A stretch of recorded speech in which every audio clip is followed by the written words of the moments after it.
Oke, kita slideshow supaya nggak terjadi apa. Oke, aman ya slideshow-nya ya. Udah, Pak.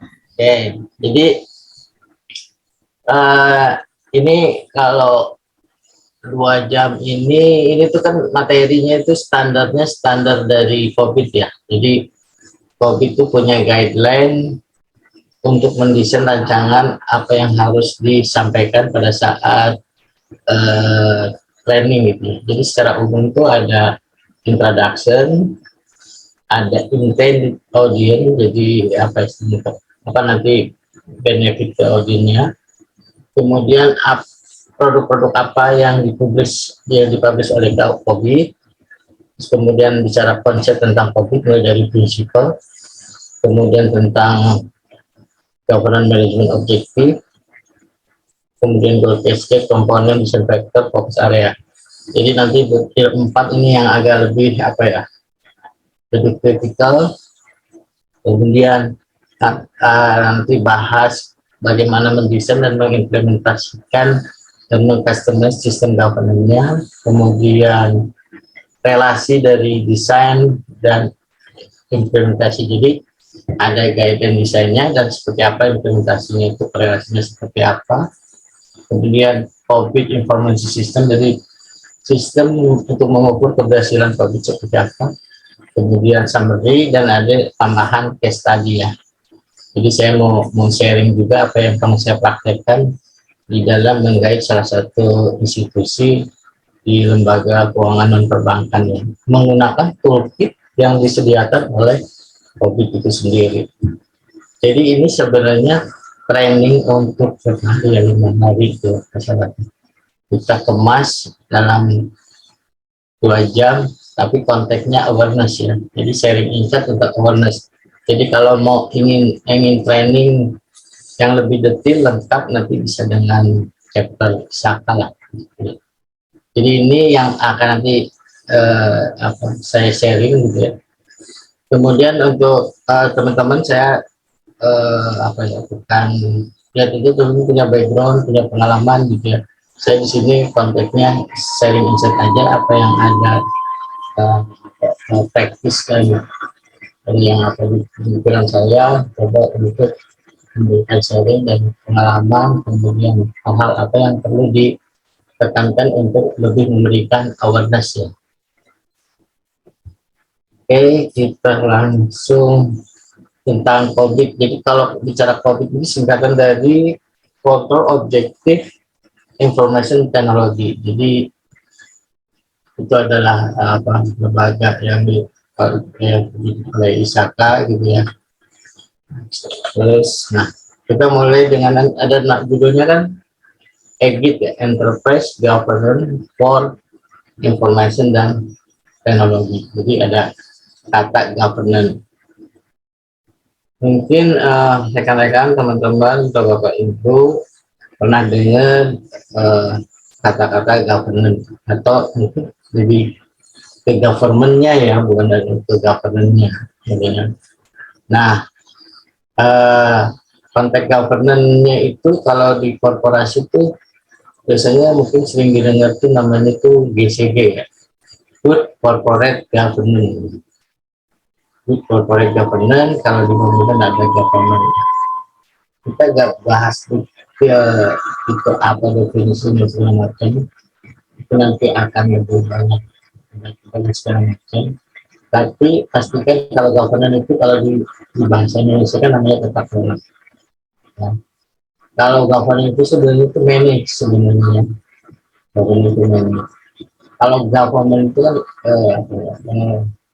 yang memerintah, entitas yang memerintah, pemerintahan gitu ya, itu otoritas.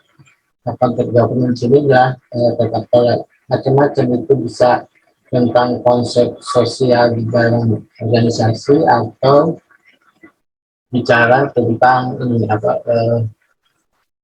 interaksi dan satu proses dan interaksi yang melibatkan norma, kekuasaan dan segala macam. Tapi kami coba cari definisi yang kira-kira bisa diterima sehingga nanti pada saat pemahaman bicara agile itu bisa kena gitu. Nah, kami coba mendefinisikan seperti ini. Jadi, governance adalah sebuah sistem di mana semua entitas dapat diarahkan dan dikendalikan untuk mencapai tujuan. Jadi memang ini konteksnya diarahkan dan dikendalikan. Semua entitas itu konteksnya misalnya kalau di dalam korporasi itu kan ada entitas pemilik perusahaan gitu, ada owner lah atau shareholder, ada stakeholder, ada manajemen, ada entitas-entitas lain yang dikreat, misalnya pernah dengar ada komite audit, komite investasi, dan komite lainnya lah. Bahkan ada komite pengarah IT gitu, pengarah IT. Jadi komite pengarah IT itu sebagai syarat dari OJK untuk lembaga keuangan perbankan yang asetnya di atas 1 triliun harus punya komite. Pak Bambang, suara Pak Bambang agak kecil, Pak. Bisa digedein dikit, Pak Bambang, izin. Oke, suara kecil ya. Ya. Harus menunggu. Monggo, Pak, silakan. Iya ya, laptop komputer ini kok kecil ya. Saya harus gini kali. Harus dekat. Ini coba kedengaran nggak? Okay. Lumayan Pak, better Pak Ya, Bambang. Better ya. Nah, ya. Jadi governance itu kalau bahasa umumnya tata kelola ya. Ini sebuah sistem. Kalau sistem pasti terdiri dari komponen-komponen. Top entitas itu bagian dari komponen itu sendiri yang diarahkan dan dikendalikan untuk mencapai tujuan. Itulah itu. Nah, kemudian apa itu COVID? COVID kalau disingkat itu kan objektif kontrol objektif information technology. Tapi COVID itu sendiri dalam konteks di sini itu adalah kerangka kerja, ya, kerangka kerja atau framework untuk tata kelola dan manajemen. Jadi ini ada pemisahan ya, bicara governance, tata kelola dan manajemen perusahaan yang ditujukan untuk seluruh perusahaan. Nah, karena merupakan tadi merupakan informasi sistem, itu tentunya COVID mendefinisikan komponen-komponen. Dan ada faktor desain, jadi faktor-faktor yang nanti akan mempengaruhi perusahaan, dan faktor desain itu untuk membuat dan mempertahankan sistem tata kelola yang paling sesuai dengan perusahaan. Jadi ada faktor khusus tentang faktor desain. Kemudian, nah, kerangka kode ini diakui secara global untuk membantu memastikan tata kelola perusahaan untuk TI itu agar bersifat efektif ya, mendukung proses implementasi yang lebih mudah dapat disesuaikan serta memperkuat peran COVID secara berkelanjutan. COVID itu sebenarnya ada COVID versi sebelumnya, yang terakhir itu COVID 2019. Kenapa COVID 2019 sekarang tahun 2022? Nah, jadi memang secara berkala ini saya lihat terakhir tahun 2019 itu. Nah, tadi COVID mendefinisikan komponen untuk membangun dan mempertahankan sistem tata kelola. Jadi dalam sistem tata kelola ada komponen-komponen, antara lain ada komponen proses, struktur organisasi, kebijakan, prosedur, aliran informasi, culture, keterampilan, dan infrastruktur. Jadi karena tata kelola itu memiliki sistem sendiri, kemudian perlu komponen. Kemudian COVID juga menangani masalah tata dengan mengelompokkan komponen tata kelola tadi. Komponen-komponen tadi dikelompokkan yang relevan dimasukkan ke dalam tujuan tata kelola dan tujuan manajemen.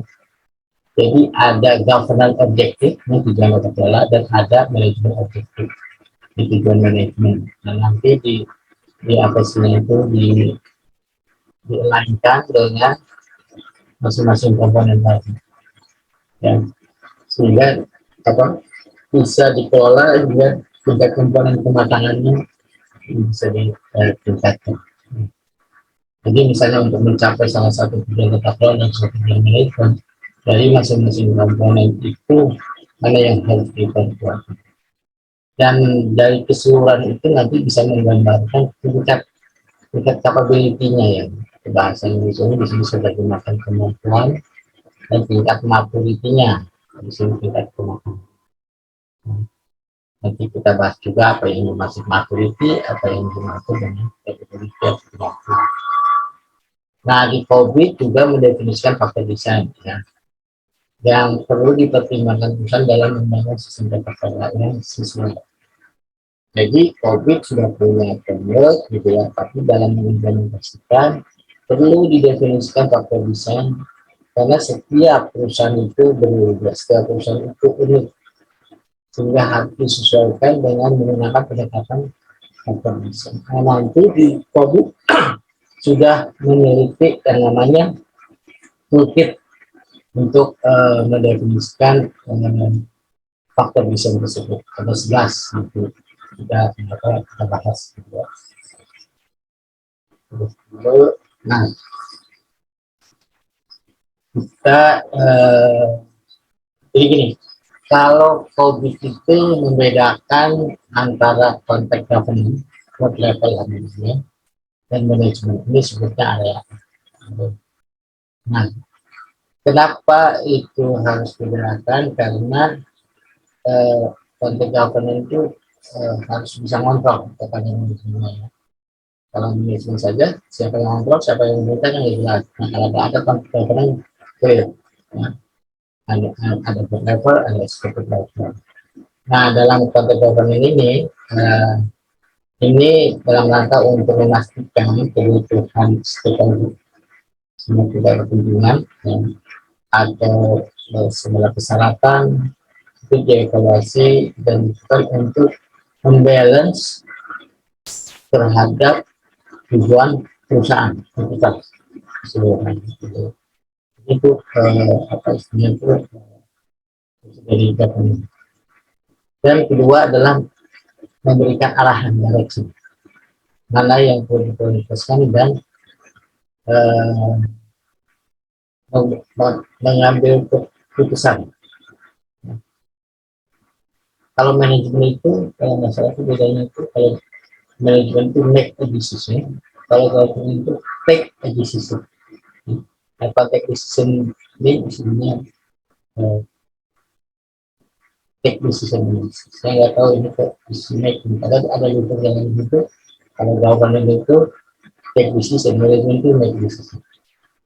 Jadi yang benar-benar ngambil keputusan itu ya. Kemudian memastikan kinerja dan compliance, kepatuhan ya. Itu dimonitor dan balance ya sesuai dengan apa dengan direction dengan objektifnya. Nah, konteks manajemen di eksekutif long itu mulai jadi istilahnya mengejawantahkan dari apa yang tadi stakeholder ini, direction dan dokumen compliance itu manajemen melakukan melakukan perencanaan, membangun, menjalankan, monitor, ya, aktivitas dan inline dengan tadi yang ketiga itu direction performance untuk mencapai tujuan. Karena nanti pembahasan itu ada konteks governance dan konteks manajemen di dalam implementasi policy. Nah, apa yang istilahnya itu yang menurut COVID dan yang bukan COVID, kalau COVID itu tadi adalah sebuah framework ya, adalah kerangka untuk bangunan dan manajemen enterprise. Kemudian tadi COVID itu mendefinisikan komponen-komponen untuk membangun dan untuk sistem governance yang berkelanjutan. Kemudian COVID juga mendirikan desain factor itu COVID yang punya desain factor itu berarti itu COVID. Nah, COVID ini fleksibel dan memungkinkan memandu dari topik-topik baru yang bisa ditemukan. Jadi topik itu nggak taklid gitu harus bikin topik. Kalau misalnya ada lahan kurang, boleh ditambahkan dari dalam konteks komponennya atau objektifnya atau ada yang jadi fokus untuk berkomunikasi. Jadi sifatnya open, fleksibel ya itu. Nah, COVID itu bukan apa ya, keseluruhan tentang lingkungan lingkungan. Itu. COVID bukan framework untuk mengorganisasikan bisnis proses. Jadi kalau lihat COVID itu bukan kerangka untuk mengorganisasi proses. Walaupun di dalamnya terdiri dari proses-proses itu sendiri. Tapi bukan konteks mengorganisasi ya. Tapi lebih ke apa ya, kayak semacam kumpulan best practice dari proses itu sendiri. Ya. Terus COVID juga bukan kerangka secara teknis ya untuk memanage semua teknologi kita. Ini hanya sekedar framework untuk tata kelola saja. Kemudian COVID bukan untuk berkaitan dengan semua keputusan berkaitan dengan IT. Ya. Jadi ini dalam konteksnya ke tata kelola itu aja ya, ke manajemen secara umum kita bisa lihat. Jadi konteks decision misalnya saya harus menggunakan platform apa ya, apa Oracle atau apa SAP. Nah, dalam konteks ini COVID nggak campur tangan keterbanyakan IT decision. Ya.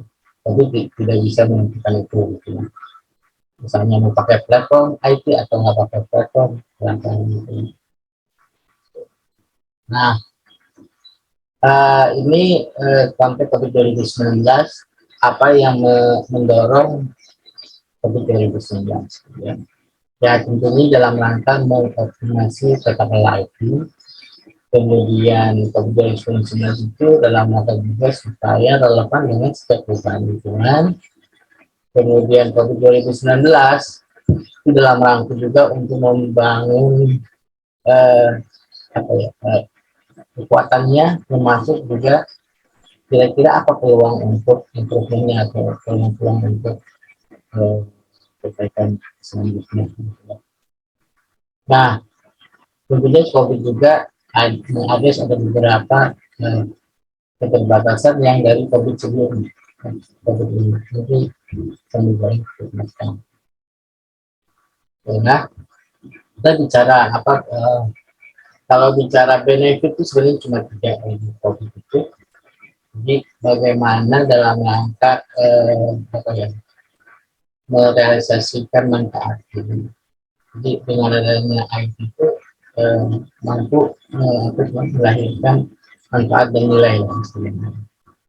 Kemudian mengoptimasikan risiko. Jadi kan saya tahu sendiri kalau IT itu lumayan itunya apa, nilai capek profitnya gitu ya, karena cost gitu ya.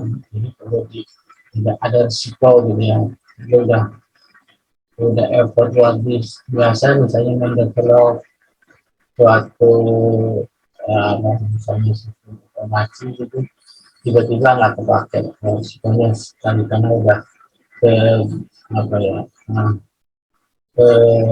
dimakan oleh inovasi-inovasi lain yang baru gitu, besar gitu. Kemudian juga bagaimana resource itu bisa dioptimasikan. Jadi 3 ya. Jadi melahirkan value, risiko, dan mengoptimalkan sumber daya untuk software gitu ya, untuk infrastruktur gitu. Daya untuk manajemen juga gitu ya. Itu harus bisa dioptimalkan.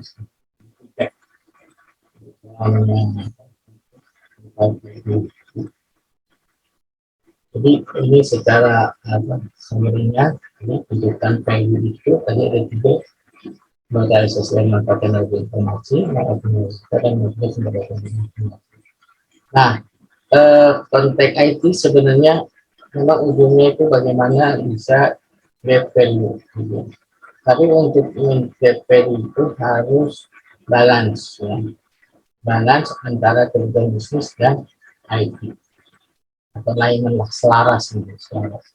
Itu konteks di katakanlah IT, contoh nah, ini seperti aja bahwa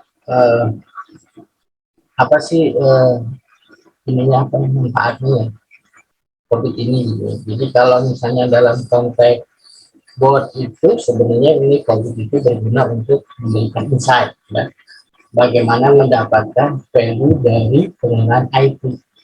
Jadi board kan misalnya ambil keputusan apa ya, kita mengoptimalkan penggunaan IT. Nah, board itu akan mendapatkan insight kalau dengan menerapkan atau memiliki tentang ini ya, buat keterangan IT. Terus bagaimana untuk executive management? Nah, untuk executive management ini akan memberikan guidance, ya. Akan memberikan guidance bagaimana mengorganize dan memonitor kinerja IT di seluruh perusahaan itu sendiri. Bagi business management ini membantu lebih memahami ya untuk mendapatkan solusi IT. Untuk IT management tentunya juga memberikan guidance bagaimana untuk membangun yang terbaik gitu ya. Bagaimana struktur IT departemen memanage informasi IT dan menjalankan secara efisien dan efektif.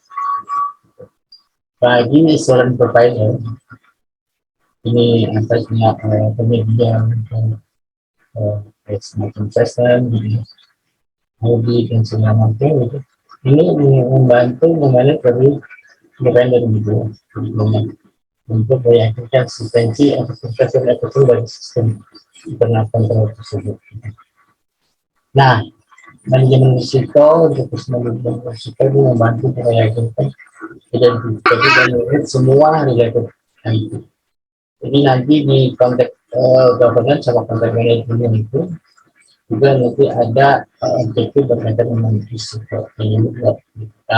Karena objektif juga tadi adalah dalam rangka mengoptimalisasikan risiko. Nah, tentunya inilah. Jadi mudah-mudahan jadi kenapa nih kita perlu audit, nah inilah. Nah, ini atas apa itu. Kemudian tadi kan dalam konteks eksternal, bagaimana dengan yang internal? Jadi bagi regulator itu juga untuk menentukan apakah perusahaan itu komplain dengan semua aturan yang diterapkan. Kemudian ini contoh regulator misalnya apa ya? Kalau saya pernah pengalaman di BUMN, jadi Kementerian BUMN itu menentukan regulasi bahwa setiap perusahaan harus mengukur IT maturity-nya gitu. IT maturity-nya minimal skornya itu 3 dari skala 5 untuk 3 tahun. Nah, dengan adanya COVID tentunya akan berpikir ulang regulasi untuk menentukan itu, karena apa? Karena setiap perusahaan itu unik, posturnya beda-beda gitu, nggak serta-merta harus keseluruhan gitu ya. Itu kan tentunya harus ini untuk mengukur maturity ruang lingkupnya yang mana gitu. Tentunya nanti dalam implementasi masing-masing perusahaan itu akan memiliki fokus area untuk implementasinya berbeda. Karena tadi perusahaan itu sebenarnya ini ya, gitu. Nah, untuk bisnis partner, nah, ini bisa untuk confirm bahwa bisnis partner integration itu aman, handal, compliant gitu. Jadi kalau misalnya saya punya mitra, ternyata mitra udah menerapkan COVID, itu akan membuat saya lebih nyaman gitu, lebih aman, lebih nanti lebih saya percaya dia akan memberikan kehandalan layanan yang bagus. Nah, bagi vendor juga ini juga sama ya, harus bisa membangun rasa syukur, kemudian kehandalan dan kepatuhan terhadap regulasi ini. Ini contoh untuk stakeholder. Baik, Pak Novian, Yes, Supaya Pak. ini silakan aja nanti tolong di monitor kalau ada yang mau tanya langsung langsung aja gitu ya, Siap, siap, supaya siap, siap. nggak terlalu ini ya satu arah Siap, terus. Pak. Ya, saya sebenarnya diskusi nggak Oke, apa-apa, nanti saya bisa jam-jam gitu ya, artinya materi tetap tercover semua gitu ya. Oke, siap, siap, sambil jalan nanti saya boleh stop gitu ya. siap. Oke. Setuju, Pak. Teman-teman, Jadi, kalau yang ada yang ingin bertanya, jangan sungkan-sungkan, bisa langsung bertanya, ya. Pak Bambang kasih kesempatan teman-teman untuk bertanya secara langsung, bisa di unmute juga. Untuk yang barusan sudah dibahas, kira-kira ada pertanyaan, monggo silakan. Pak Bambang juga bisa minum dulu, monggo silakan Pak Bambang. ya, Silakan kalau ada yang ingin bertanya. Kalau enggak mungkin saya tanya Pak, berarti ya, kalau ya. sekarang 2019 itu versi 6 berarti ya Pak ya? Ya, tapi orang nggak nyebutnya versi 6. Oke, Nah, langsung dia nggak tahu, 2019 saja ya. pokoknya COVID 2019 gitu. Oke, oke. Tadi kan yang 2012 kan versi 5 ya Pak ya. Sekarang Ya, betul. 2019 Nah, harusnya versi 6 tapi orang nggak nah, sebutnya versi 6 ya ya, Pak ya, langsung ya, 2019 saja. 2019. Nah, itu Pak Novian, bukunya itu ada 4. Siap. Yang versi 2019. Ya. Kalau sebelumnya lebih banyak lagi, cuma 4 aja. Ini Oke, lebih di simplifying ya Pak. ada introduction, metodologi ya. Yang saya berikan semuanya itu sebenarnya tentang introduction, nanti lebih detailnya ada di masing-masing. Ya, ada bicara khusus governance dan manajemen objektif. Jadi tujuan manajemen dan tujuan governance itu lebih detail, Pak. Lebih detail isi dari KA ini. Kalau kurang lebih kalau di COVID-19 itu ada 40, kalau sebelumnya itu ada 37 kan bisa ditulis. 37 tapi di sini ya, bisa lihat. 37. Di sini ada 40. Nah, sebelumnya itu disebut namanya proses. Jadi ada 37 proses. Nah, di sini disebutnya objektif. Tapi setelah saya cari-cari, itu juga bisa disebutkan sebagai objektif, juga sebagai sasaran, sebagai proses itu sendiri. Governance and management objektif.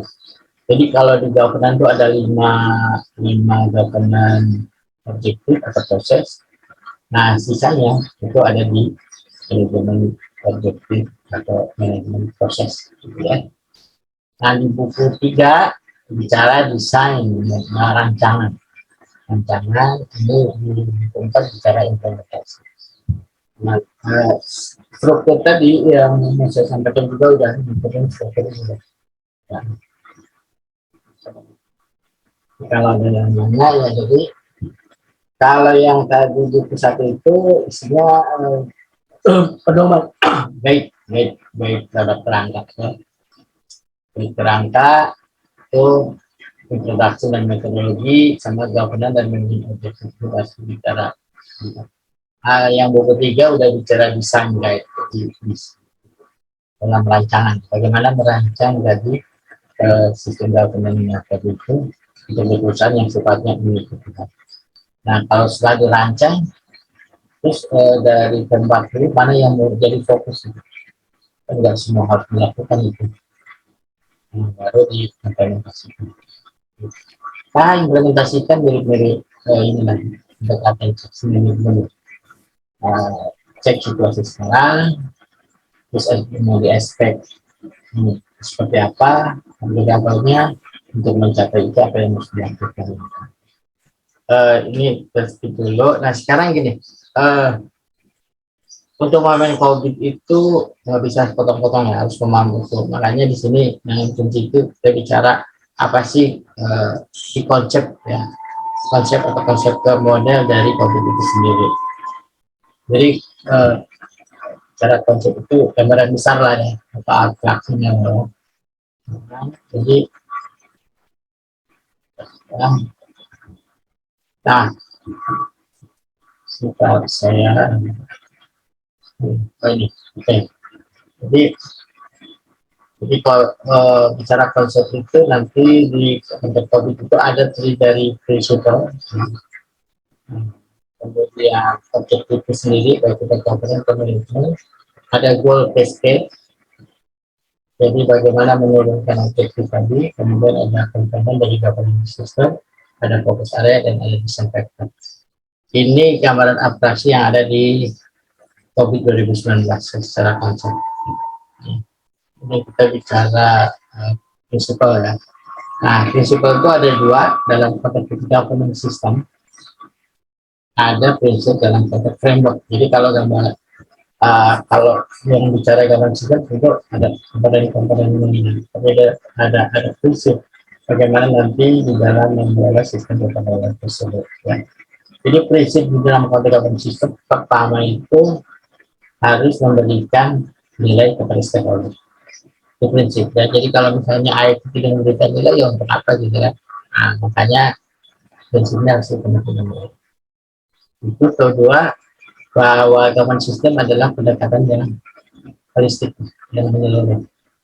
Nah, kemudian yang ketiga prinsipnya bahwa governance system sifatnya dynamic, berpotensi untuk berubah, berpotensi untuk update ya. Bisa 2 tahun sekali atau 3 tahun misalnya tiap tahun untuk mengupdate sistem governance ya, bisa diupdate ya. Kemudian prinsip yang kedua bahwa di sistem governance itu harus dibedakan, bukan dipisahkan tapi dibedakan ya, antara governance dan manajemen.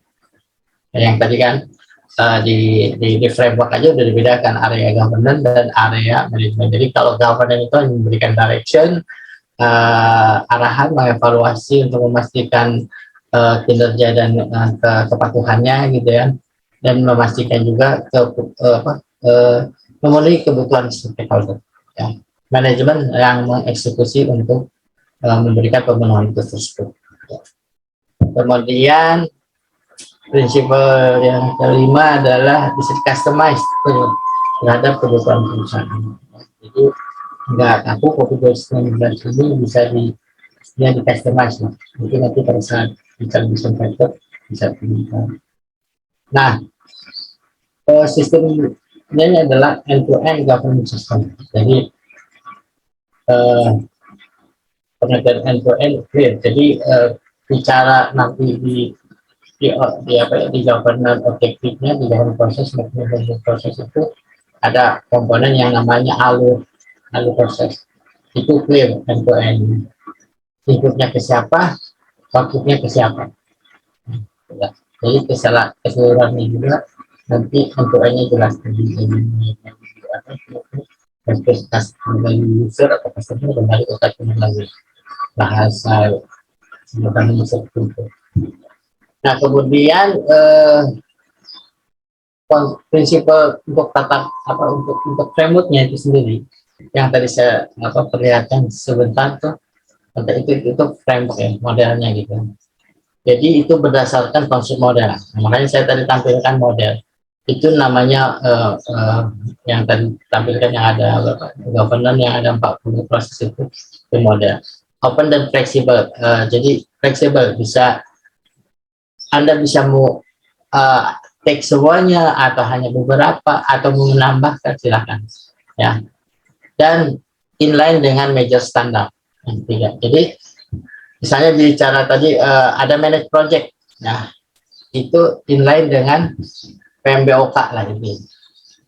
Jadi karena pada saat membangun itu kenapa harus ada proses misalnya manage project, dulu ada manage program dan project, sekarang dipisahkan antara manage program dan manage project. Manage project bisa didukung oleh major standarnya, misalnya PMBOK gitu. Dan banyak seperti itu. Nah, ini bicara prinsipal tadi yang pembicaraan sudah disampaikan ini juga. Oke, konsep berikutnya adalah governance dan management objektif. Ya, jadi nanti di konsep ini ada high level information, ada yang namanya disebut domain. Domain itu kalau di COVID-19 itu ada 5 domain. 5 domain. Jadi ada domain yang namanya EDM. EDM itu di level governance. Jadi di level governance itu hanya satu domain, namanya evaluasi, direction, dan monitoring. Itu level governance. Memang tugas di government itu kan ya. Kemudian di level manajemen ada 5 domain yang tadi ada 9 APO gitu ya, DSS, MEA dan berikutnya gitu. Itu adalah domain yang nah fokus fokus area itu nanti bisa area-area yang ada yang di model itu sendiri atau ada yang area lainnya, misalnya bicara tentang apa ya, cyber security, tentang digital transformation, itu bisa jadi fokus area-area di luar dari fokus area yang ada di model itu. Kemudian, nah ada penamaan governance dan management objective name tadi ya, dari masing-masing apa, perlu ada, misalnya ada manage risk, manage data, manage project, itu ada penamaan dari governance dan management objective gitu ya. Kemudian nanti ada ureannya dan ada fokus spektrumnya. Nah, nanti kita singkat di sini. Kemudian kalau cascade ini menurunkan mulai dari enterprise ya, sampai ke level alignment goal gitu. Menurunkan dari enterprise objektif sampai ke alignment goal gitu. Bagaimana menurunkan yang sudah apa bahasa di ininya apa ya? Hierarki KPI itu apa ya? Atau kalau menggunakan pendekatan OKR, objektif riset, itu ada hierarkinya, ada turunannya, ada cascade.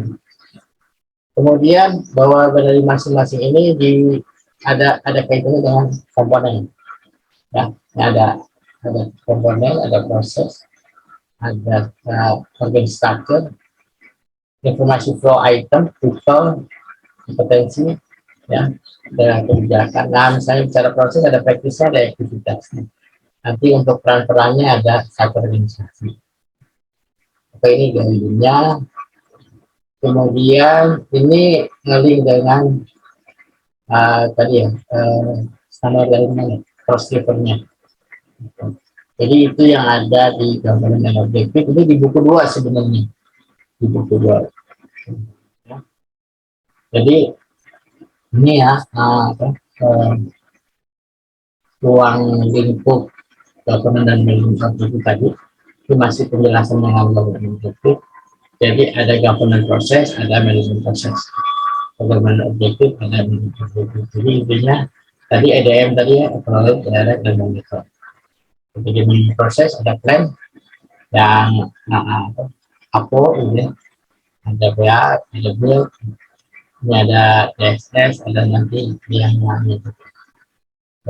Jadi intinya kalau di governance itu tadi ya, memberikan direction, monitor, dan evaluasi.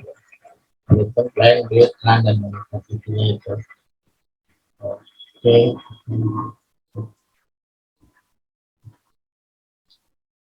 Nah ini ya, ini di ruang lingkup publiknya di government objective ada yang ini.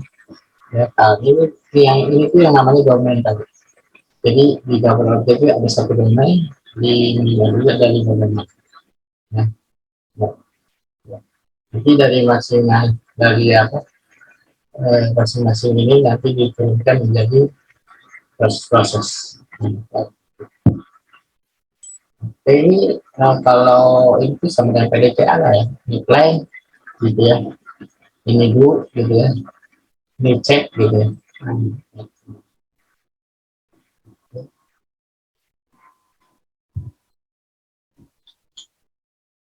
Nah ini jadi masuk domain ini ada turunannya ya, ada apa, ada luar negeri, ada ini kalau di kota ada satu proses. Jadi apa sih yang harus dilakukan di plan? Oh, harus manage framework, manage strategi gitu ya. Ini memang sudah di ini berdasarkan ini ya, maksudnya COVID itu sudah merancang desain ini, sudah mempertimbangkan dari return atau standar-standar kebutuhan. Kenapa di plan harus ada manage portfolio, monitor, dan sebagainya, manage framework gitu. Kemudian nanti di apa ya, misalnya di satu ini plan mengebangun, kemudian deliver gitu kan, kemudian di monitor. bisa mendeliver termasuk ada servis layanannya. Dan setelah di deliver harus ada dokumen seperti itu. Nah, tadi pasti punya pertanyaan, saya mulai dari mana sih? Apakah saya melakukan semuanya? Ya enggak lah, kalau misalnya perusahaannya kecil gitu ya, yang kecil bisa langsung jam aja mana yang jadi intensnya manajemen ya. Apakah mau benahi uh, portofolionya dulu gitu ya, atau manage apa ya, manage strategi IT-nya. Oke, ini yang tadi jelasin ya. Ini namanya proses reference model. Oke, ini goal cascade ya. Nah, nanti di konsep berikutnya adalah goal cascade. Jadi dimulai dengan apa sih yang menjadi kebutuhan atau yang menjadi driver dari pihak-pihak kepentingan itu diturunkan menjadi enterprise goal. Jadi sasaran perusahaannya itu apa? Kemudian diturunkan dengan goal dan nanti di cascade dengan governance management objective. Gitu. Artinya gini, saya punya kebutuhan ini, itu alignment dengan kebutuhan yang apa?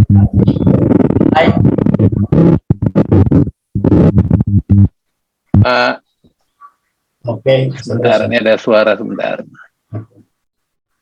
Lanjut Pak Babang. Oke. Nanti ini ada di ini ya, di apa pada saat tadi. Ini contohnya ya, ini contohnya enterprise goal. Enterprise goal itu ini menggunakan balance scorecard. Jadi kalau memang di perusahaan masih dengan balance scorecard, jadi kalau enterprise goal-nya di financial itu apa yang pada IPO ada 4 gitu. Jadi ini yang disediakan oleh Kobi. Jadi misalnya di financial itu punya sasaran apa misalnya ya tentang misalnya di financial itu meningkatkan profit gitu ya. Nanti itu masuk ke bagian yang mana gitu, kinerja dengan yang mana gitu ya. Misalnya masuk ke EG01, nanti EG01 dilanjutkan ke alignment goal. Nah, kalau alignment goal-nya masuk ke mana? Nah, nanti alignment goal-nya ini dimasukin ke lainnya dengan yang 40 ini masuk ke mana aja gitu.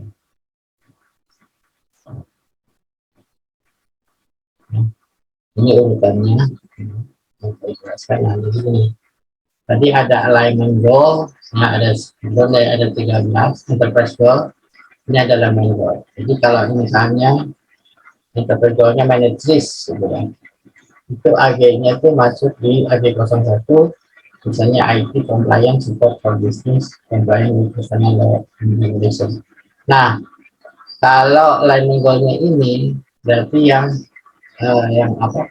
Yang paling prioritas ini. Kalau enterprise goal-nya adalah compliance. Jadi misalnya perusahaan, karena perusahaannya itu apa high regulated gitu ya, pokoknya harus biasanya apa industri perbankan gitu ya. Biasanya ini kencang nih, compliant with external law and regulation. Nah, kalau agennya 01 itu jadi prioritas. Yang lainnya managers itu compliant with internal policy itu sifatnya support. Nah, pada saatnya AG01 bicara ini,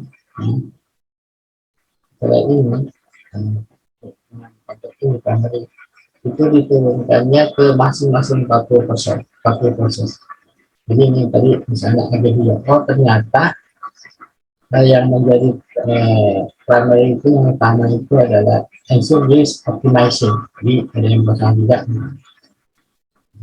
Yang lainnya sifatnya sekunder lah.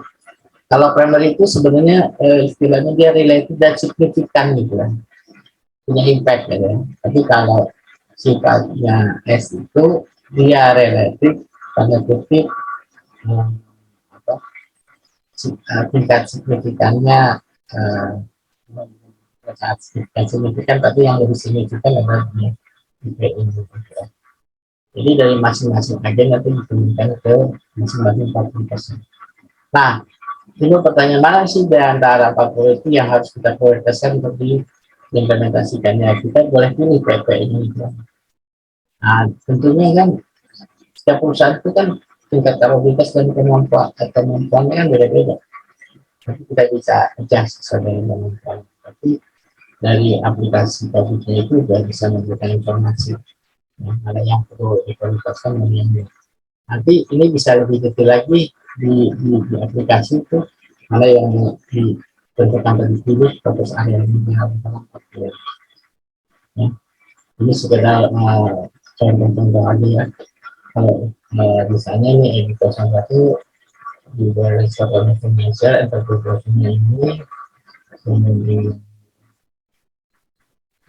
contoh metriknya KPI-nya lah. Nah, jadi masing-masing ini tuh punya KPI. Jadi punya ukuran keberhasilannya. Ya. Jadi Kopi sudah menyediakan. Jadi ini apa? Menurut saya ini luar biasa ya. Sudah dipikirkan itu dari masing-masing internasional sama dan itu metriknya. Caranya nanti kita buatkan semacam apa ya, dashboard di objektif pusatnya untuk bisa memonitor dan memastikan ini tercapai atau enggak ya, atau udah on the track atau belum. Oke, selanjutnya adalah komponen. Nah, komponen ini tadi terdiri dari proses, distribusi informasi, sistem. Nanti masing-masing komponen itu akan mempengaruhi dari masing-masing objektif tadi. Tapi seperti apa ini? Jadi gini, kalau di COVID itu kalau untuk di komponen proses itu udah detail banget ini. Sampai bisa mengukur tentang capability dan kematangannya. Gitu ya. Kalau di sini hanya guide aja. Ya. Nah, nanti guide di dalam apa ya? Di dalam mengukur itu yang lebih detail di proses. Di sini kita harus bisa customize sendiri untuk menentukan nilai masing-masing capability. Nanti kalau keseluruhannya bisa mendapatkan nilai itu dinamakan konteksnya maturity tentang kematangan dulu. Kalau kematangan itu harus bisa merepresentatifkan dari masing-masing komponen untuk nilai kematangan pengelolaan IT itu sendiri. Jadi kinerja IT itu ada bicara capability, ada bicara maturity, ada bicara performance result yang tadi itu dari masing-masing alignment goal, enterprise goal, ada metriknya. Metrik itu KPI lah bahasa ini ya. Nah, tadi ini segmentasi saja bahwa komponen ini ada yang sifatnya jadi komponen, ada varian komponen yang namanya. Jadi kalau komponen itu bisa diuraikan di dalam formulanya. Kalau varian model itu bisa dari basis dari masing-masing dan jadi komponen. Bisa di dalam mood lah gitu. Jadi misalnya ada penambahan komponen-komponen di luar jenis itu disebut varian komponen gitu. Oke, nah ini contoh dari komponen. Misalnya ini komponen untuk komponen proses ya. Jadi di dalam dokumennya itu ada deskripsinya ya. Misalnya nih domainnya masuk domain APO ya. Ini masuk ke manajemen di area manajemen ya. Kan ada government, ada manajemen, alignment, plan, organize. Ini manage objektifnya itu APO 001 ya. 001 nomornya ya, nomor 001. Jadi misalnya di APO ini, ya di APO ini ada berapa ya? 14 ada 14. APO 01 misalnya manage IT dan framework. Ini ada deskripsinya apa sih yang dimaksud manage IT dan manage framework. Ada purpose-nya. Ada ini alignment dengan trigger itu yang mana saja. Nah, jadi kalau bicara ini alignment itu apa saja, visualnya, termasuk metric-metriknya. Nah, jadi emang ini super lengkap, tapi nanti challenge-nya itu di dalam nanti merumuskan semua metrik-metrik di sini. Gitu. Terlalu banyak metrik kan nggak bagus, tapi ini kan sifatnya kayak gitu. Too many measure itu malah nggak bisa diukur ya. Ada. Nah kemudian ini tentang uraian banyak. Nah, ini tentang komponen proses dan komponen proses. Ada manajemen teknis, ada example metriknya, ada efisiensinya, dan ada levelnya. Nah, ya, ada levelnya. Jadi kalau misalnya ada aktivitas nomor satu ini artinya capability levelnya itu 2. Gitu. Nah pertanyaannya apakah sudah 2? Nah itu perlu di-save. Gitu. Jadi kalau ingin mencapai 2, aktivitasnya ini harus dipenuhi. Gitu. Perfect, second, skill, and research support. Nah, gitu. Kalau misalnya kalau di levelnya 3 ya, yang level 3 ini harus dilaksanakan. Dilaksanakan belum? Nah nanti cara menilainya itu dilaksanakannya itu ada full, ada maksudnya sudah dilaksanakan seberapa penuh atau masih belum penuh gitu, atau tidak dilaksanakan, nanti ada gajinya gitu. Jadi kalau misalnya, nah misalnya gini, di sini kegiatan 2 di sini kan itu, kalau ini sudah dilaksanakan boleh layak untuk mengimplementasikan aktivitas berikutnya gitu. Tapi kalau ini belum layak, belum dilaksanakan secara penuh, jangan melaksanakan ini dipenuhi dulu gitu. Harus dipenuhi dulu. Jadi urutannya seperti itu yang saya lakukan ya. Itu biar fokus. Kemudian ini ada organisasi, ini ada jadi dari masing-masing ini ada komponen organisasi, ada platformnya, ada accountable, ada research. Jadi accountable itu yang tugasnya lah, nomornya lah, yang tanggung jawab yang institusinya lah. Dan harusnya raci ya, kalau di pandemi ini ada A dan L gitu ya. Ini ada peran-peranan. Kan dulu pertanyaan, apakah di organisasi saya itu harus mendefinisikan semua jabatan kontak IT?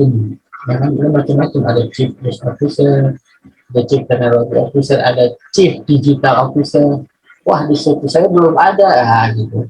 Nah ini jadi challenge, jadi membenahi apa ya, konteks bagaimana mengorganize susunan di organisasi IT.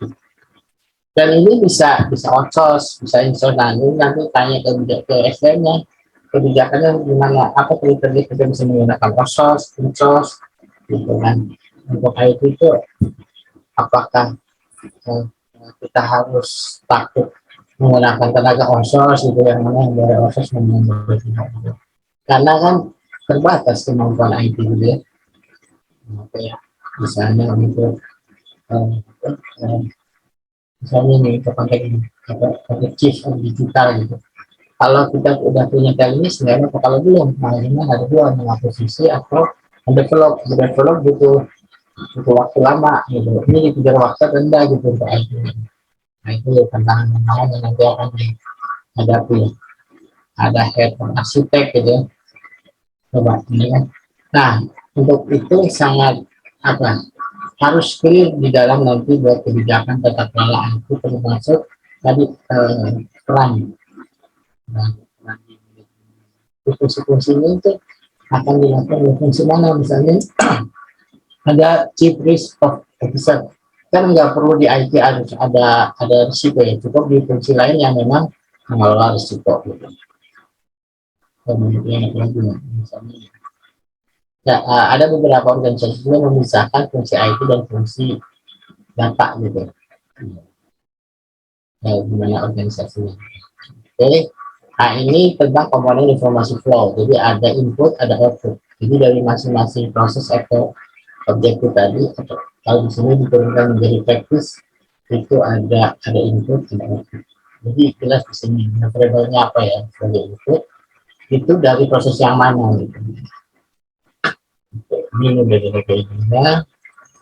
Kemudian ini komponen people skill ya, ada skill apa yang harus dibangun gitu ya. Kemudian kebijakan, apa yang kebijakan yang sudah ada yang sudah dimiliki. Kemudian culture elemen gitu ya. Nanti apakah related date-nya, definitionnya bagaimana. Ini memang baru trigger ya, menjadi penuh seperti yang ada di proses tadi ya. Kemudian kombinasi infrastruktur dan aplikasi. Nah ini masih yang kita aja. Ya. Kemudian bicara fokus area, jadi yang tadi itu fokus area ya.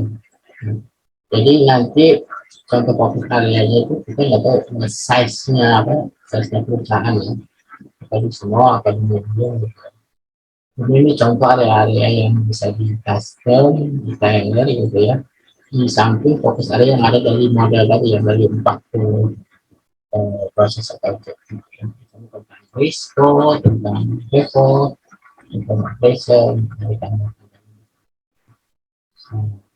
observation, atau tentang tentang metaverse kemarin ya. Oke ya, ini contohnya ya ada computing, privacy, atau apa gitu.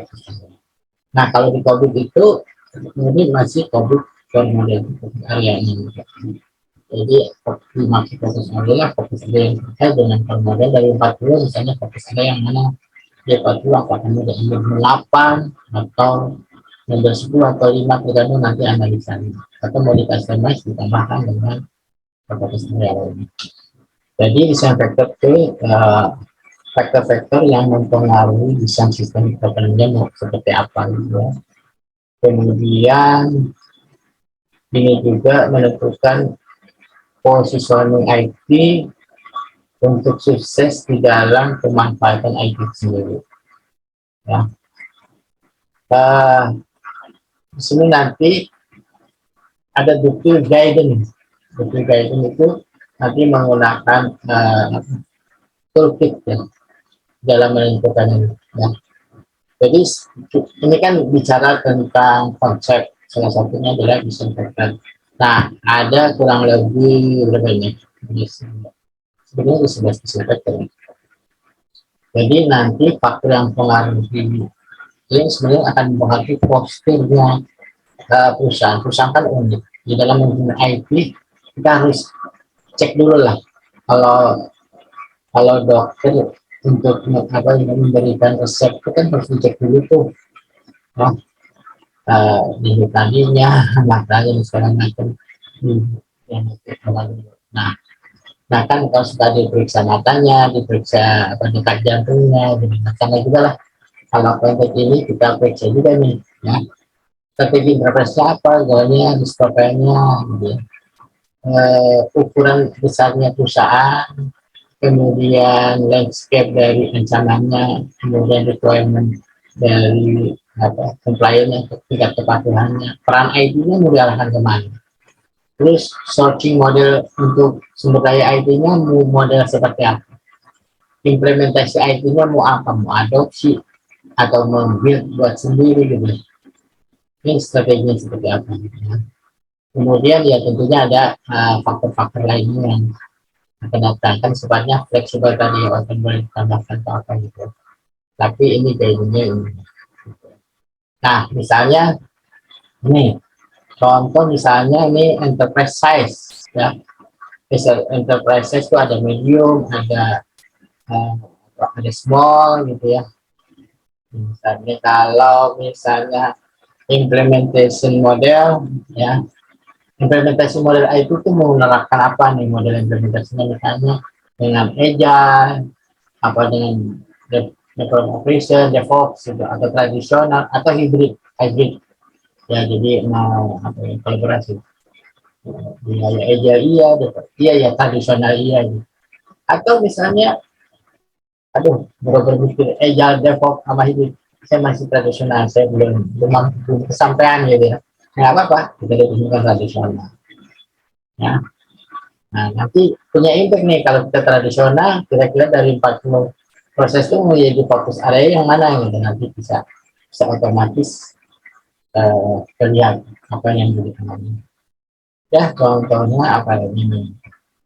Ini landscape lah, fungsinya internet normal terkait teknologi adopsinya, apakah first mover atau follower atau slow adopter gitu ya. Itu kita nilai dulu gitu ya. Ya kalau misalnya apa ya, cek cek darah itu tingkat HB-nya gitu ya, HB-nya tinggi atau rendah gitu ya. Terus nih role IT-nya apakah sifatnya support, factory, turnaround, strategi. Jadi kalau IT itu bahasanya ini, teman-teman pasti kalau bahasa di luar tuh yang baru didengar tuh kalau nggak support enabler kan, dua itu ya. Kalau di IT ini malah ada 4 gitu, konteks peran IT. Jadi Word tuh harus ditanyain peran IT-nya mau apa, mau support, mau factory, mau apa, karena akan mempengaruhi implementasi. Ya, kemudian pengadaan IT-nya, source model of IT-nya itu mau apa, seperti apa ya, misalnya apakah mau outsourcing atau dari cloud aja gitu kan, apa in-source diadain sendiri atau hybrid gitu. Ini akan menentukan mustahil nih orang yang bekerjaan seperti apa untuk pengadaan sumber daya ini, supaya nanti departemen IT untuk mengadakan outsource maupun in-source nggak salah gitu di mata SDM gitu ya. Nah, compliance regulator juga akan pengaruh ini apakah low, normal atau high. Kalau sangat high regulated itu nanti akan mempengaruhi aktivitas dan perspektif berkaitan dengan compliance. Itu sih intinya. Kemudian, design and implementation. Jadi desain factor tadi ya, ini nanti akan deliver tingkat level manajemen objektifnya, ya. Mana yang jadi prioritas, mana yang tidak prioritas. Dari desain factor nanti juga seperti apa, apakah ada memerlukan lainnya atau spesifik fokus area. Itu desain factornya. Kemudian ini contoh apa ya, penjelasan. Nah, jadi ini ada tahapan untuk desain sistem governance. Ya.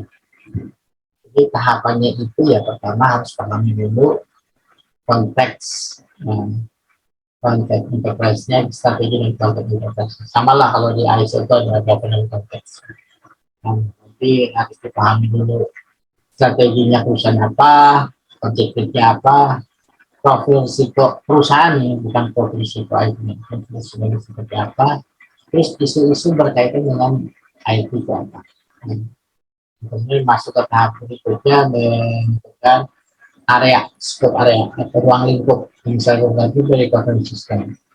Jadi untuk menentukan ruang lingkup dipertimbangkan enterprise strategi gimana. Kalau strategi yang sudah dipahami, kemudian dipertimbangkan di dalam konteks bangun governance system ini. Strategi enterprise. Jadi yang di sini ya. Enterprise strategi ya. Nah, ini contohnya apakah strateginya mau growth, akuisisi, inovasi atau diferensiasi atau customer atau client service mengutamakan itu customer service lah, customer orientation atau apa gitu ya. Jadi di COVID itu merupakan 4 dari beberapa strategi.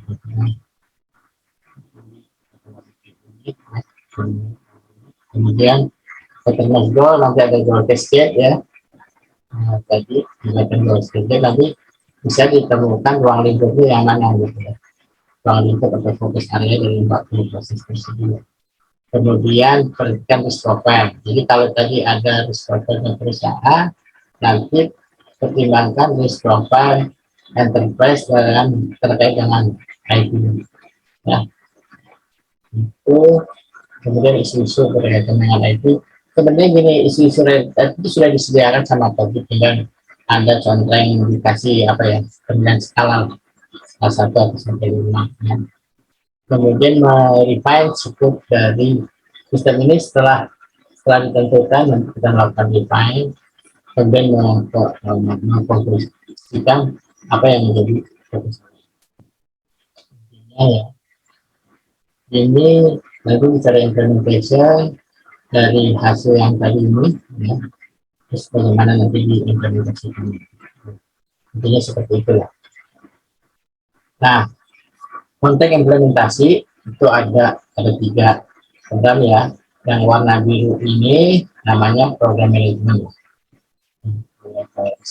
Eksekusi. Yang warna merah ini konteks change enablement, memampukan bagaimana memanage perubahannya. Kalau konteks yang warna biru ini bicara konteks improvementnya ya. Nah, yang biru ini ada step-stepnya, standar lah ya. Apa sih menjadi drive, kan? Drivernya apa di dalam mengimplementasikan protokol ini. Nah, tadi kan drivernya ada 11 tadi kan. Nah, faktor-faktor itu menjadi driver. Kemudian where are we now? Nah, kita posisi di mana sekarang ini ya? Kita mendefinisikan apa problem dengan aturannya gitu ya. Dari driver ini kita definisikan apa sih dari problemnya, kemudian definisikan roadmapnya, buatannya, eksekusi dan realisasikan. Nanti kita lihat kan gitu. Ini nanti akan berhubungan bagaimana nanti membuat IT strategic plan, IT master plan, maupun dengan nanti konteks di strategic inisiatifnya di level enterprise. Gitu. Jadi kalau konteks implementasinya, kemudian nanti ada hubungan desain dan implementasinya. Tadi kan ada fase apa yang menjadi driver. Jadi kalau konteks desain guide tadi kan ada yang 4 step itu. Ya. Jadi ini melangkah ke step 1, poin nomor 4. Jadi kalau misalnya ini kalau konteks desain ini sama dengan bagaimana memanfaatkan data tersebut. Jadi konteks panduan implementasi guide sudah disediakan relevansinya dengan panduan membuat desain produk itu sendiri. Oke. Fase code ini ada fase 2, fase 1, ini fase 2 gitu ya. Dan ini ada di dokumen di buku pedoman juga ya. Kita nggak segitu satu-satu, artinya agak lama termasuk where do we want to be. Nah, ya. Jadi ingat, jadi harus tahu apa yang menjadi kuncinya juga ya, yang jadi driver, terus kita cek posisinya, terus kita mau kemana nih, ya, akan menjadi apa gitu. Nanti ada gap buat driver. Nah ini tadi pertanyaan siapa ya Pak Akhir yang nanya tentang apa capability ya. Pak Danang, Pak Danang. Oke Pak Danang, ini kita sampai pembahasan ini ya. Monggo Pak Danang. CPS, Covid Performance System. Ya. Jadi jadi ada namanya CPM, Covid Performance Management. Jadi digunakan untuk menguraikan semua aktivitas konsep yang secara terintegrasi menjadi Covid framework itu sendiri. Jadi performance management itu bagian yang kita pisahkan dalam konteks kerangka Covid itu sendiri.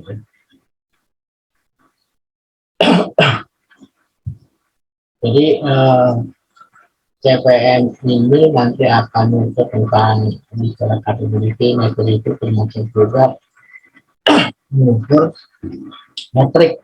Gitu.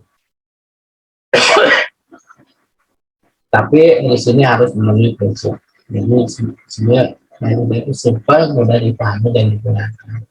nggak terlalu banyak, yang penting konsisten diukur mendukung tentang model kredit tersebut dan bisa fleksibel ya.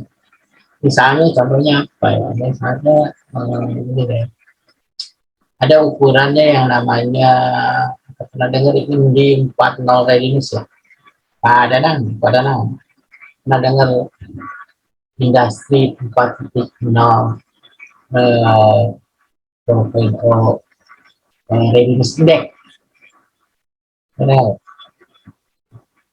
Nah itu mungkin kalau nanti sifatnya kan bisa fleksibel, mungkin nggak readiness aja ke depannya ya, kalau udah ready so what apa gitu ya. Jadi konteksnya mau coba kemana gitu ya, lagi gitu ya. Dan misalnya ada pengukuran digital readiness index atau digital transformasi readiness index lah, semua pakai readiness. Kayak yang nggak yakin kita tuh udah siap atau belum gitu ya. Terus kalau udah sangat siap, apa selanjutnya kan? Kalau di perusahaan-perusahaan lain itu kayak di Singapura, Tiongkok, udah bukan readiness lagi, tapi menuju ke smart di sini ya. Enterprise smart, smart enterprise, smart digital, smart transformasi, semua pakai istilah-istilah kata-kata sebat saya juga nggak tahu gitu ya. Pada saat saya belajar itu, harusnya ke sini. Ya kan, memang jadi pertanyaan yang menggelitik ya. Kalau sudah readiness, full readiness, apa gitu kan, yang dituju gitu.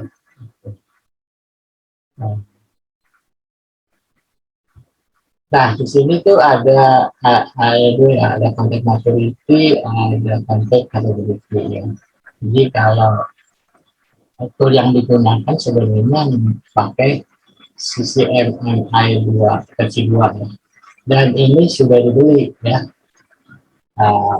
sudah diakuisisi ya, si license-nya. Nah, si license-nya. Jadi kalau nanti bicara itu mewakili secara umum semua aktivitas yang ada di masing-masing proses itu ya. Jadi untuk proses ini kita bisa mungkin tentang capability level pada proses. Nah kalau untuk komponen lainnya kalau di masing-masing itu dari masing-masing komponen capability itu bisa mengukur tentang matematika tadi. Jadi kalau untuk proses itu, jadi kalau intinya gini deh, kalau masing-masing komponen itu bicara tentang capability. Nah kalau di topik ini yang lengkap kan capability untuk proses. Nah, capability ke order komponen itu ya artinya belum selengkap bagaimana capability terhadap proses.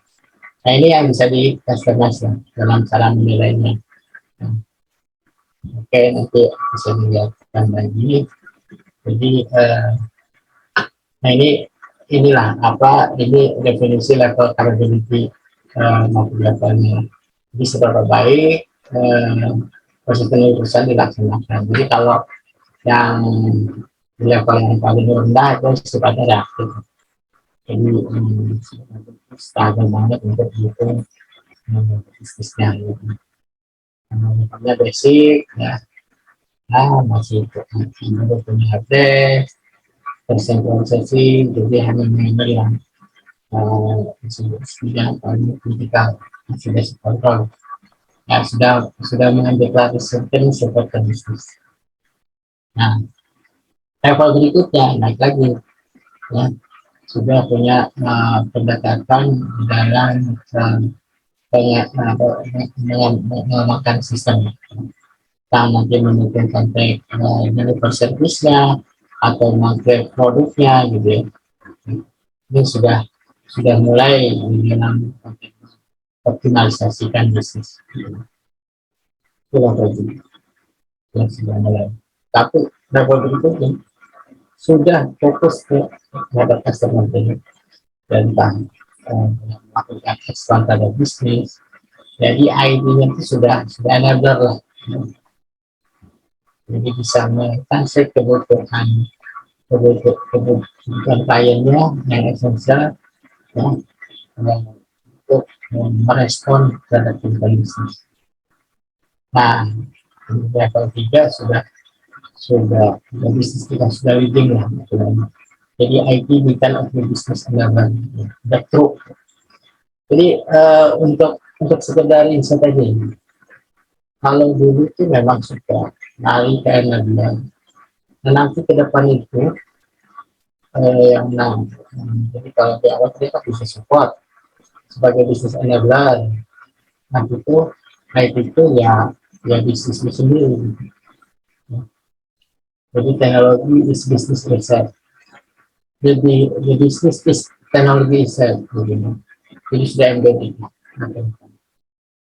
Saya aja kalau di dalam memberikan sharing gitu sudah tentu bisa menyusun tren apa segala macam gitu. Ujungnya itu selalu ini konteks IT-nya membangun seperti apa. Nah, misalnya contoh kemarin membenahi tentang bisnis proses performa kebijakan, bisnis proses termasuk digital performanya gitu. Nah, itu kan antara teknologi performa sama IT teknologinya nggak bisa dipisahkan gitu. Nah, saya melakukan benchmark ke berbagai provider digital performance, wah udah banyak beragam. Memacu argumen untuk lebih menyempurnakan tentang digital performance di lain perusahaan tersebut. Oke, ini contoh levelnya ya. Tadi sebagai gambaran umum, ini bicara tentang ini apa level bracket CCMA. Sampai level ini. Itu nah, ini namanya capability level for process gitu ya. Kok kenapa nggak disebut maturity gitu? Nah, karena kalau yang maturity harus merepresentasikan semua komponen, ini kan baru komponen proses saja, makanya disebut capability level proses. Jadi nanti pada saat perusahaan mengukur itu sebenarnya harus mengeluarkan dua ya komponen. Jadi maturity level sama capability level. Capability level untuk proses, ini levelnya. Kemudian kalau utamanya ya, kan dari setiap proses itu udah ada guide-nya. Ini capability levelnya ada dua, ada yang level 3 gitu. Ini sebenarnya kalau bacanya gini, kalau Anda melaksanakan aktivitas ini masing-masing di market, Anda berarti sudah mencerminkan di levelnya masing-masing. Jadi setiap proses itu aktiviti diasosiasikan dengan capability level. Jadi bicara objektifnya itu contoh tidak proses yang capability levelnya itu di setiap aktivitas. Ya. Oke. Nah, aktivitas ini menggambarkan apa? Menggambarkan praktis, kemudian bentuknya praktis. Di praktis ada lagi praktis.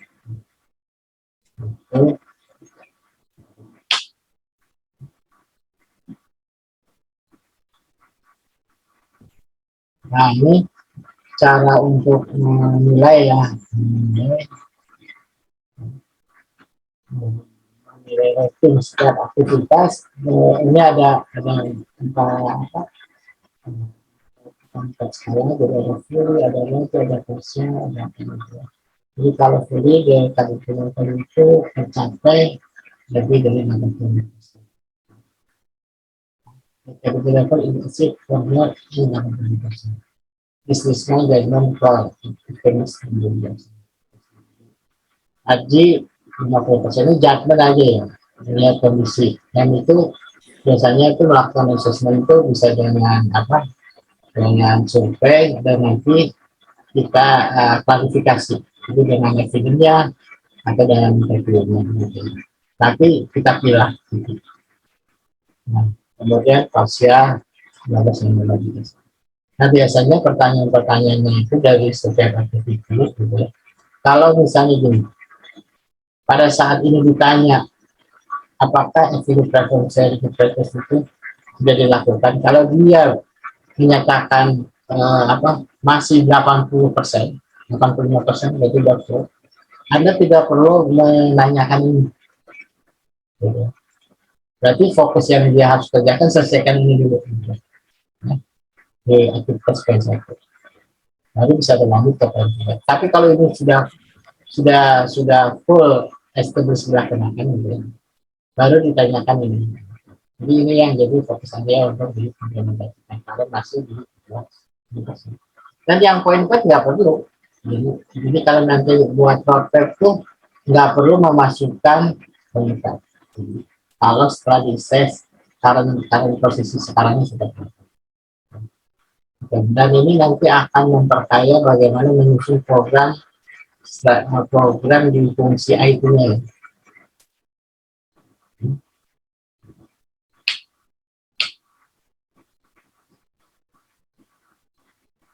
Nah, ini kalau tadi capability level untuk proses. Kalau maturity ini namanya maturity level untuk fokus area. Ya.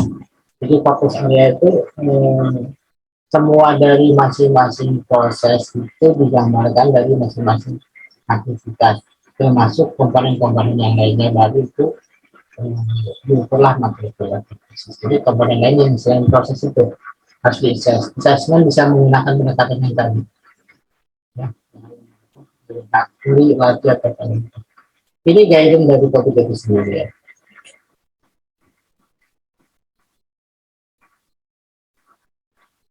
Teman-teman, saya yakin masih banyak yang ingin bertanya, tapi satu dan lain hal karena waktu juga yang harus memisahkan kita, jadi harus kita tutup acara hari ini.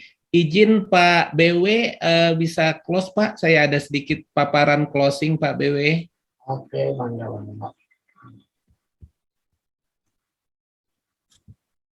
Oke, tadi event tanya jawab sudah kita lakukan, sedikit ada closing ya. Sekali lagi event ini free ya, tadi tidak berbayar. Namun kalau teman-teman ingin materi yang luar biasa, tadi teman-teman bisa lihat materinya luar biasa ya, cukup detail, cukup dalam. Plus ada bonusnya, jadi ya ada bonusnya dari Pak BW, yaitu bisa mendapatkan tabel Excel-nya yang sudah komprehensif itu ya, udah bagus sekali tabelnya ya. Nah ada, dan plus sertifikat satu lagi ya, ada sertifikat, teman-teman ada sedikit biaya investasi sebesar 150.000. Nah kalau ada yang berminat tinggal di capture fotonya dan bisa bisa memperoleh sertifikat, material dan Excel tabelnya. Jadi luar biasa, materinya juga sangat komprehensif, sangat detail ya. Itu harusnya dibahas training berapa hari itu Pak BW harusnya Pak? 5 hari gitu. 5 hari ya. Kita singkat padatkan ya. Tapi sekali lagi kalau teman-teman juga mau beli bukunya, ada 4 buku, bisa lebih detail lagi, dijualnya banyak ya, ada di mana-mana di Shopee dan lain-lain ya. Oke, sedikit lagi, tolong lakukan evaluasi untuk webinar kami teman-teman ya. Tak ada gading yang tak retak, kami ingin melakukan improvement dari waktu ke waktu. Jika ada kekurangan-kekurangan tolong kasih feedback agar kami bisa improve lagi ke depannya. Jadi tolong di capture, masuk ke Google Form, tolong diisi ya. Sekali lagi atas nama NQA kami mengucapkan terima kasih sebesar-besarnya untuk yang hadir di pagi hari ini. Ya mudah-mudahan ada azas manfaat. Kita doakan juga Pak BW sehat dan ilmunya bisa diaplikasikan teman-teman sehingga menjadi ilmu yang bermanfaat.